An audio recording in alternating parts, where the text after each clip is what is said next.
اعوذ باللہ من الشیطان الرجیم بسم اللہ الرحمن الرحیم السلام علیکم ورحمۃ اللہ وبرکاتہ۔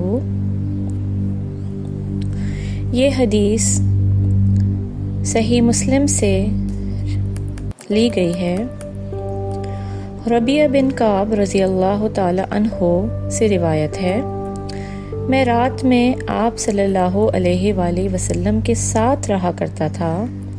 وضو کا پانی اور دوسری ضروریات کی چیزیں ان کو پیش کرتا تھا۔ ایک مرتبہ پیارے نبی صلی اللہ علیہ وآلہ وسلم نے فرمایا، مانگو۔ میں نے عرض کیا کہ میں تو جنت میں آپ کی رفاقت چاہتا ہوں۔ پیارے نبی صلی اللہ علیہ وآلہ وسلم نے فرمایا، کیا کچھ اس کے علاوہ بھی؟ میں نے عرض کیا، بس یہی۔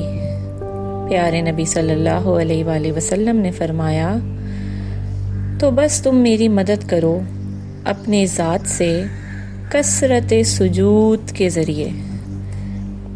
حدیث کا مفہوم کچھ اس طرح ہے کہ پیارے نبی صلی اللہ علیہ وآلہ وسلم کے پاس ربیعہ بن کعب رضی اللہ تعالی عنہ رات میں رہا کرتے تھے اور ان کو ضرورت کی چیزیں، وضو کا پانی وغیرہ مہیا کرتے تھے۔ اور ایک دن جب آپ صلی اللہ علیہ وآلہ وسلم نے ان سے پوچھا کہ تم مانگو، تم کیا چاہتے ہو؟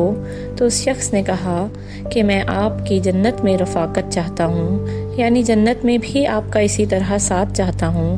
تو پیارے نبی صلی اللہ علیہ وآلہ وسلم نے کہا، کیا تم اس کے علاوہ بھی کچھ چاہتے ہو؟ تو اس نے کہا، نہیں، بس یہی۔ تو آپ صلی اللہ علیہ وآلہ وسلم نے اس سے کہا، تو پھر تم کثرت سے سجدے کرو، اللہ تعالیٰ کی عبادت کرو اور میری مدد کرو اس کام میں کہ تم میرے ساتھ جنت میں رفاقت حاصل کر سکو۔ جزاک اللہ خیراً کثیرا۔